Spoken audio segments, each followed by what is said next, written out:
Hello दोस्तों, कैसे हैं आप सभी। मैं आशा करता हूँ आप सब ठीक होंगे। दोस्तों, अगर आप भूत प्रेत से जुड़ी डरावनी और रहस्यमयी कहानियाँ सुनना पसंद करते हैं तो आप हमारे इस चैनल को सब्सक्राइब कर लें और साथ ही साथ बेल आइकन प्रेस कर लें। मैं आप सभी के लिए ऐसी रहस्यमयी और डरावनी कहानियाँ लाता रहूँगा। तो चलिए दोस्तों, मैं आप सभी को ले चलता हूँ हमारी आज की कहानी की तरफ। वर्तिका को विश्वास नहीं हो रहा था कि उसके कॉलेज की बेस्ट फ्रेंड पायल की शादी हो रही थी।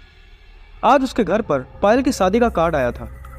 पायल का परिवार हिमाचल के बिरनी गांव से था और पायल की शादी भी उसी गांव में थी। वर्तिका बहुत एक्साइटेड थी क्योंकि वह पहली बार कोई पहाड़ी शादी अटेंड करने वाली थी। वर्तिका 2 दिन बाद ही अपना सामान लेकर बिरनी गांव पहुंच गई।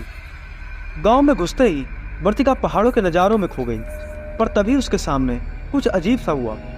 एक आदमी जोर जोर से चिल्लाकर एक पेड़ पर अपना सर मार रहा था और उसके सर से खून भी बह रहा था, पर आसपास के लोगों को मानो उससे कोई फर्क ही नहीं पड़ रहा था। वर्तिका को उस आदमी के पास जाने से भी डर लग रहा था, पर उसने हिम्मत करके जैसे उस आदमी को रोकने के लिए उसकी तरफ कदम बढ़ाया तो लोग उस आदमी के पास पहुंचे और उसे बाजुओं से पकड़कर कहीं दूर ले गए। कुछ सेकंड के लिए वर्तिका सोच में पड़ गई कि तभी उसे अपने पीछे से किसी ने आवाज लगाई।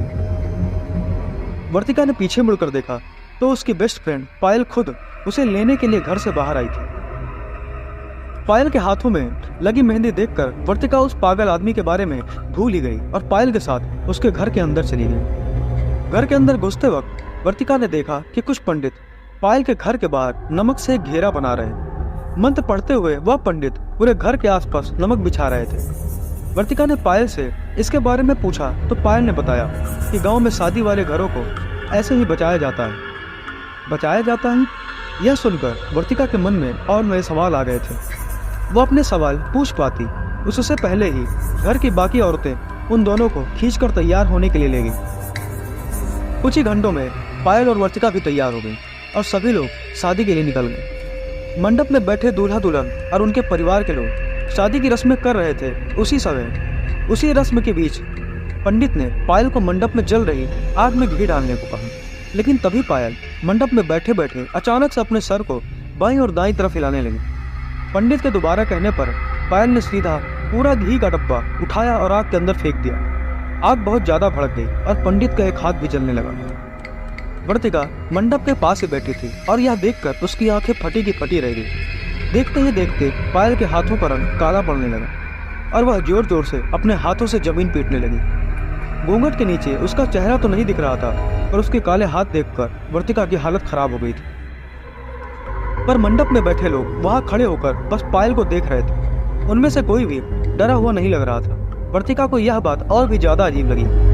वह जब से बिरनी गांव में आई थी तब से कुछ न कुछ अजीब घटते जा रहा था, जो वर्तिका के लिए तो बहुत ही डरावना था, पर बिरनी गाँव के लोगों के लिए शायद आम बात लग रही थी। तभी वर्तिका को पायल की जोरों से चीखने की आवाजें और उसका घूंघट उसके सर से हट गया। घूंघट के हटने के बाद जो चेहरा दिख रहा था वह पायल का तो बिल्कुल भी नहीं था। उसकी आंखें लाल पड़ी थी, बाल एकदम बिखर गए थे और उसके दांत नुकीले हो गए थे। वह एक पागल जानवर की तरह आवाजें निकाल रही थी। पायल का बड़ा भाई तेजी से मंडप से निकला और कहीं बाहर चला गया। वहां पर बैठे लोग अब भी बस शांति से पायल को देख रहे थे।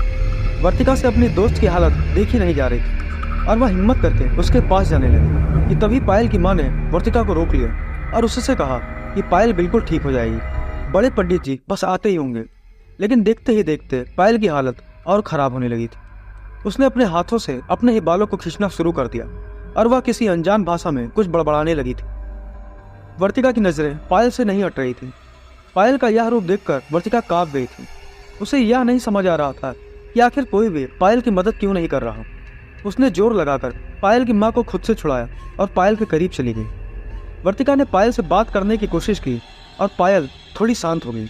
पायल के शांत होते ही वर्तिका जैसे उसके करीब गई, पायल ने दोनों हाथों से वर्तिका के गले को पकड़ लिया और जोर से उसका गला दबाने लगी।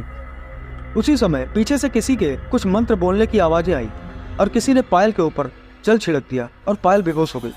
उसी के साथ वर्तिका भी बेहोश हो जाती है। जब वर्तिका की आंख खुली तो वह एक बेड पर सो रही थी।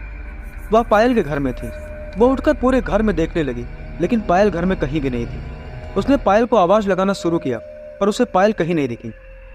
तभी पायल की माँ वहां गई और उन्होंने वर्तिका को कुर्सी पर बिठाकर उससे बताया कि कल रात पायल की शादी हो गई और वह अपने ससुराल जा चुकी है। वर्तिका से कहा कि कल रात जो कुछ भी हुआ वह बेरनी गांव में होने वाली एक आम घटना है।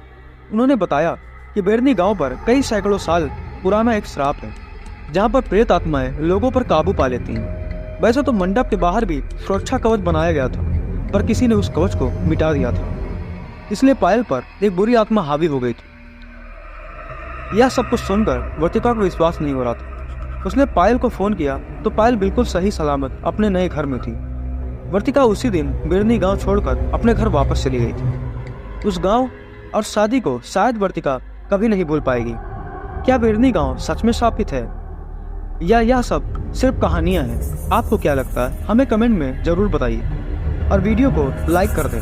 और साथ ही साथ अगर आपके साथ भी ऐसी कोई डरावनी या रहस्यमयी घटना घटी है तो आप मुझे व्हाट्सएप और इंस्टाग्राम पर साझा कर सकते हैं। तो चलिए मिलते हैं कुछ और डरावनी और खौफनाक कहानियों के साथ। तब तक के लिए टेक केयर।